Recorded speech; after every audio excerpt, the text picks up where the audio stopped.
Hello guys, today I will recap a movie named Henry. Do you know why it's called this? Let me just show you. It's packed with action, gunfights, shooting blood, a flamethrower, yes, a flamethrower, grenade killing, and much more. Enjoy. The film starts with a memory from Henry's childhood. 3 bullies stand before him, and one of them is holding a toy of Henry's. The bully hurls the toy against a wall and smashes it. A man, Henry's father, looks at him and says, "You little pussy." The adult Henry wakes up in a facility. A woman named Estelle brings him up from a water tank. Henry sees he's missing his left forearm and his left leg below the knee. Estelle replaces them with robotic limbs.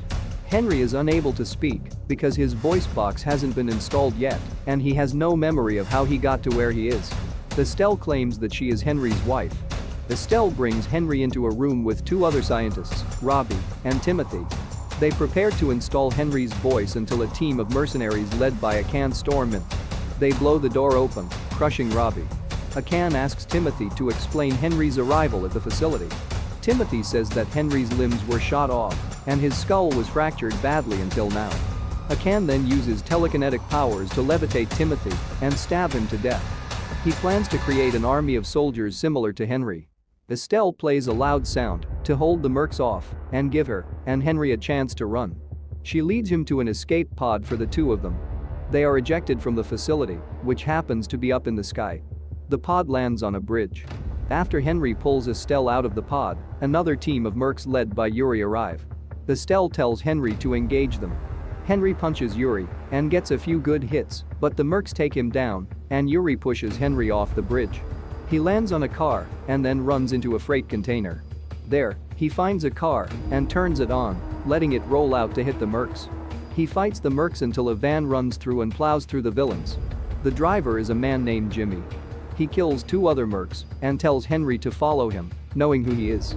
As they drive, Jimmy tells Henry to open the glove box, where he finds a charger for his body.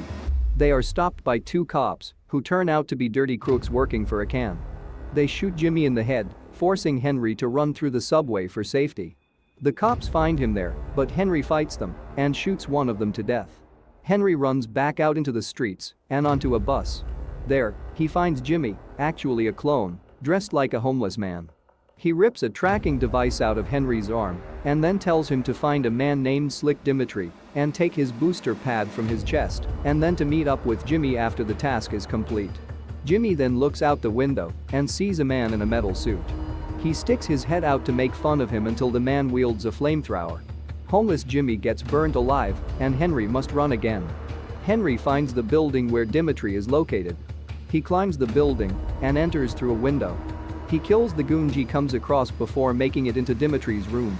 Dimitri is motionless. On his monitor, Estelle appears to tell Henry that Akan has begun with his plan and is preparing his army. Dimitri then springs up and attacks Henry. Henry chases Dimitri through the building and then through the city. Dimitri stumbles, giving Henry a chance to beat him. Dimitri then says he has something to say regarding Jimmy, but his head is blown off before he can say anything else. Henry evades the mercs. Henry arrives at the location Jimmy told him to find him, which is a brothel. Henry meets cokehead Jimmy laying with 5 women. Jimmy tries to put the booster pad into Henry's chest. A more shaped up Jimmy shows up and installs the booster pad. More villainous mercs show up. Henry shoots through them before reaching a room where Akan is sitting. He kills a man by flinging a silver plate into his head. Akan escapes and Henry kills more mercs. He and Jimmy run into 2 dominatrix assassins, Katya and Olga, who also have a bone to pick with Akan. Jimmy then orders Henry to hop on a motorcycle and chase after one of Akan's vans. Henry rides the motorcycle and shoots more mercs on the van while also hurling some grenades their way. He gets to the main van and slices 2 more goons before he finds Estelle. They embrace, but Akan rears his ugly head and blows a hole into the van to make his entrance. He uses his powers to knock Henry out. Henry awakens in the woods surrounded by more mercs. They get quickly killed off by hippie Jimmy. Henry follows him and another woman until they get killed by an explosion. Henry faces more mercs, including a few riding a tank through the woods. He slices his way through them before killing some mercs in a chopper. Henry arrives at the apartment building where Jimmy's laboratory is located. First he comes across some dirty cops attempting to rape a woman. Henry shoots 2 of the cops before squeezing the last one's crotch like a grape and then shoving a shotgun barrel down his throat. Henry enters Jimmy's lab and sees a video of Jimmy working with Akan to create his cyborg army from the remains of deceased men. When the experiment went wrong, Akan crippled Jimmy by shattering his spine. The original Jimmy rolls in and shows off his clones to Henry through a rehearsed dance routine. Punk Jimmy then accuses Henry of being a traitor because he is involuntarily broadcasting his whereabouts to Akan. Original Jimmy decides to trust Henry and make sure that Akan doesn't get anywhere near the lab. 3 of the clones, Punk, Camouflage, and Colonel, lead Henry outside to face the onslaught of mercs heading toward the building. Henry and Camouflage snipe some of the mercs down below while Punk gets some kills from the ground before getting blown up. Camouflage leaves Henry to join the Colonel as he drops himself down with a grenade. Henry and Colonel shoot and blow up some mercs. Yuri and his mercs arrive, but Colonel kills them by blowing up the ceiling and bringing it down on them. Jimmy has been hit with a shard in his jugular. Knowing he's dying, he tells Henry that he had seen him originally before he had woken up and noticed a memory block in his head and had it left in there, but he knows that some of his memories are returning.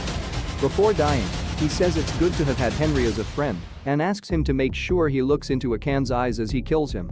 Henry makes it to Akan's facility for the final showdown. Akan has his cyborgs ready to go. He reveals to Henry that all of them woke up the same way Henry did, with Estelle claiming to be their wife and acting as though she loved them, including Henry. Akan unleashes the cyborgs upon Henry. He proceeds to kill them in every which way imaginable. Henry makes it to the roof to face Akan, but he is taken down by Akan's powers, and even harder when Estelle shows up, clearly on Akan's side. Akan taunts Henry as he's down and knocks him to the side, where he faces some glass, and we get a vague look at Henry's face, which is similar to that of his father's. We see the childhood flashback again. Henry's father says his own father used to call him a pussy, and he feels he proved him right by killing the wrong people, but he vows to call Henry by his own name and tells him to fight back. In the present, he ties barbed wire around his hand and manages to get close enough to Akan to hurt him. He splits Akan's hand apart painfully. Akan uses his powers to lift Henry up, but Henry gets close again and pulls out his own eye stalk to wrap it around Akan's head and sever the top half off. Henry boards the chopper and shows off Akan's head to Estelle.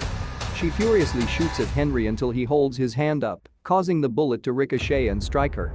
Estelle stumbles out of the chopper and hangs on. She pleads with Henry to listen to his heart. Apparently, his heart told him to close the door on her fingers and let her plummet to the ground below.